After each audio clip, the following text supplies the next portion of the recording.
Welcome to simple code. आज हम देखने वाले हैं स्विच केस स्टेटमेंट। तो अब ये क्या होता है स्विच केस? तो स्विच केस और कुछ नहीं, जैसे इफ कंडीशन में हम चेक करते थे वैसे ही स्विच केस में हम कंडीशन चेक करेंगे। अच्छा, किस तरीके से?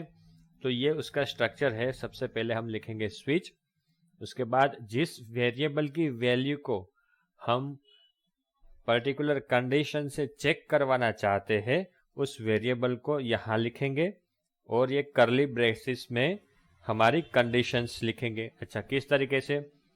हम लिखेंगे केस, मतलब इन केस ये वेरिएबल में ये वैल्यू है, या तो ये वेरिएबल ये कंडीशन को सेटिस्फाइड करता है तो ये वाला कोड एग्जीक्यूट कर दो और स्टेटमेंट को ब्रेक, और ये मतलब स्विच स्टेटमेंट को ब्रेक कर दो और यहां पर आ जाओ। लेकिन अगर ये कंडीशन सेटिस्फाइड नहीं हुई, ये हो गया फॉल्स, तो आप दूसरे वाले केस पर आ जाओ और देखो कि क्या ये कंडीशन सेटिस्फाइड करता है या ये वैल्यू मैच करती है। अगर हाँ ट्रू हुआ तो एग्जीक्यूशन कोड ये वाला करो और फिर ब्रेक कर दो स्विच स्टेटमेंट को और बाहर आ जाओ। अदरवाइज आगे बढ़ना, वरना आगे मत बढ़ना। अगर ये दोनों कंडीशन हुई फॉल्स तो बाय डिफॉल्ट क्या करना कि आप ये वाला कोड एग्जीक्यूट कर देना। अब ये डिफॉल्ट है, ये ऑप्शनल है और उसमें ब्रेक की जरूरत नहीं है, क्योंकि ये इसके बाद तो ऑटोमेटिकली हम यहाँ स्विच ओवर ही कर रहे हैं, मतलब एंड कर रहे हैं स्विच का, तो ब्रेक की जरूरत नहीं है, नो नीड। ओके, चलिए ये तो बहुत ही सिंपल था। प्रैक्टिकल दिखाओ। ठीक है जी। देखिए फ्रेंड्स, यहाँ मैं एक वेरिएबल लेता हूँ, से फॉर एग्जांपल x नाम का वेरिएबल मैंने ले लिया, उसको मैं वैल्यू दे देता हूँ 1 और यहाँ मैं लिखता हूँ स्विच x, ठीक है, और इसको हम शुरू कर देते हैं स्विच को। इन केस ये जो x वेरिएबल की वैल्यू 1 है तो आप क्या करना, तो ही आप ये वाला इको करना, it is 1। Okay, in case ये x की वैल्यू 2 है तो आप इको करना, it is 2। Okay, in case इसकी वैल्यू 3 है तो आप ये वाला इको करना, इट इज 3। सिंपल। अदरवाइज आप बोल देना this value is not allowed. इसको कंप्लीट किया, सेव किया। बट अगर ये कंडीशन हो गई ट्रू तो ये स्टेटमेंट तो एग्जीक्यूट करेगा ही, बट ये वाला स्टेटमेंट भी एग्जीक्यूट कर देगा, ये वाला स्टेटमेंट भी एग्जीक्यूट कर देगा और ये वाला स्टेटमेंट भी एग्जीक्यूट कर देगा। तो मुझे ऐसा नहीं करना है, इसलिए मैं बोलूंगा आप ब्रेक लगा दो भैया। देखो, अगर ब्रेक नहीं लगा दे तो क्या होता है, एक बार खाली देखते क्या होता है। Okay, let's save. ब्राउजर पर गए, refresh. So 1 2 3 all the statements जो भी हमने यहाँ दिए थे वो सारे के सारे इसने एग्जीक्यूट कर दिए। व्हाई? बिकॉज हमने यहाँ ब्रेक नहीं लगाया था। तो ब्रेक इज इंपॉर्टेंट।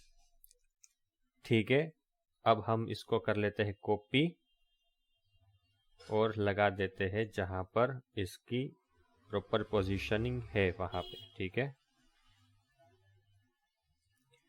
चलिए हमने ब्रेक लगा दिया है।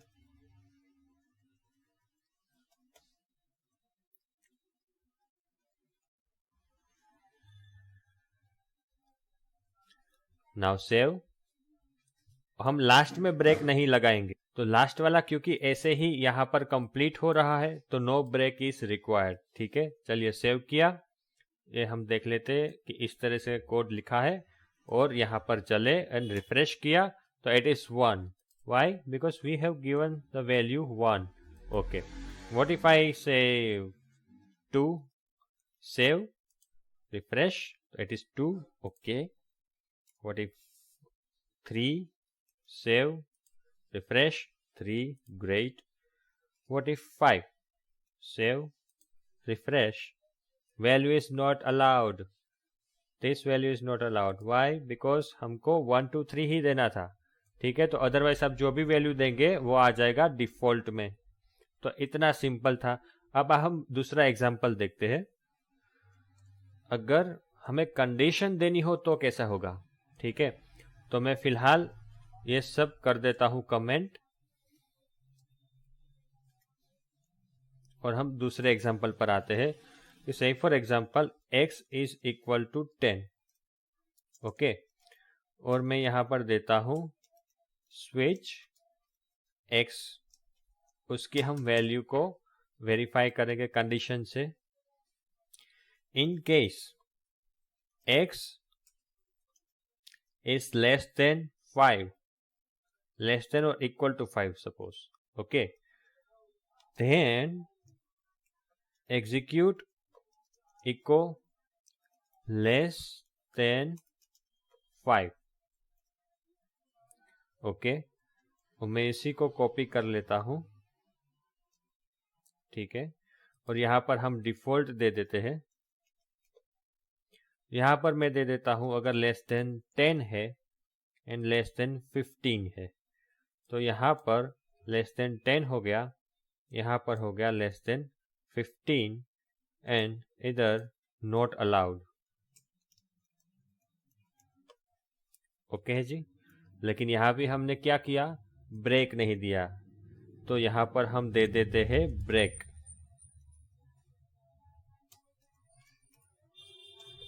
ओके,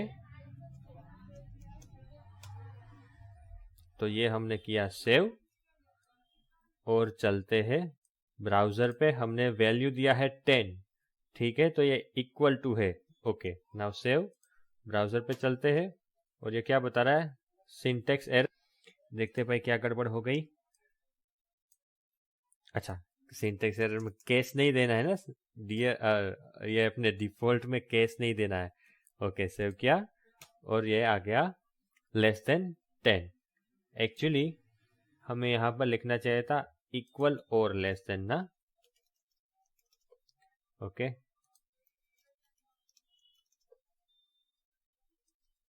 एंड यहाँ पर भी ओके, सेव किया। अब मैं करता हूं, अगर इसको 12 सेव करता हूं, ब्राउजर पे चलते हैं तो क्या बता रहा है, इक्वल और लेस देन 15। क्यों? बिकॉज ये जो x की वैल्यू है it is less than 15, less than और इक्वल 15। जो ये वाला कंडीशन सेटिस्फाइड हुआ, इसलिए वो ये वाला स्टेटमेंट एग्जीक्यूट करेगा। सबसे इंपॉर्टेंट होता है फ्लो चेक करना। तो ये वैल्यू यहाँ पर आई और सबसे पहले चेक करेगा कि अगर 5 या 5 से कम है, जी नहीं, तो सीधा ही यहाँ आ जाएगा।